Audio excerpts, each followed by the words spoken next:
But going back to the pathway, I'm reminded about something now, in that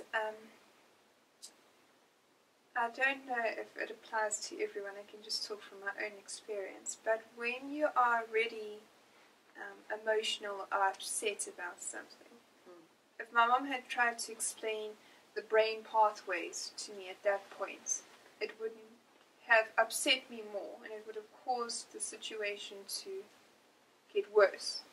But because we did something practical, and I don't think you even spoke about the pathways till we had taken that route, and the next day or something you spoke to me about it. Let it be fun and relaxed and take all the focus off what is the struggle. Because at that point where the tree comes down, your emotions and your brain almost starts turning against you to a certain degree, and it starts belittling you and starts causing you to think of all these things that you're not worth it. And I mean,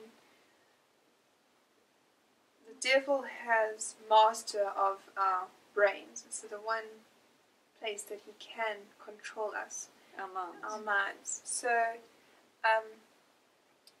as soon as we at a weakened point, that's when he jumps in, and that's when he starts manipulating our thoughts to turn against what we know in our heart.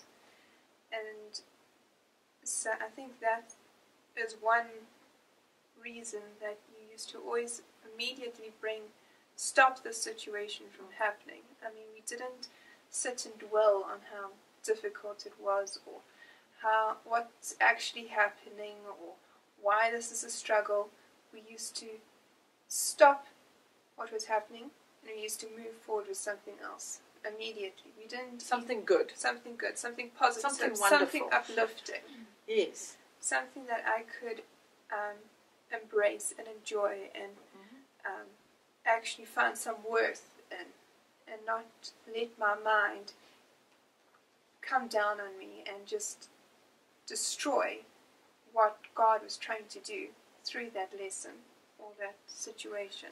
And the interesting thing is that you didn't have her reference in this situation. Wasn't people saying to her, "How come you can't read yet?" or "What's wrong?" It wasn't that. It was her very own mind, like you were sharing with us as well. Sometimes we are our own worst enemy, and so much we can blame it on the voices and the pressure from the parents or whatever. But at the end of the day, what Missy's saying is she didn't even have any of those people putting any standard upon her and saying, well, you need to be at this point, and what about, have you achieved this? She didn't even have that going on. It was absolutely the enemy that would come at her mind.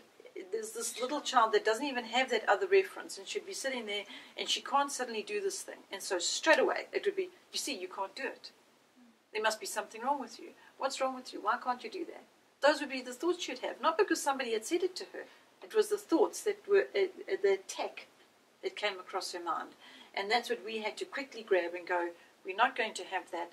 There is absolutely nothing wrong. God doesn't make mistakes. He hasn't done anything wrong in creating you. He knows exactly what he was doing in creating you. And so now, you just take authority over that.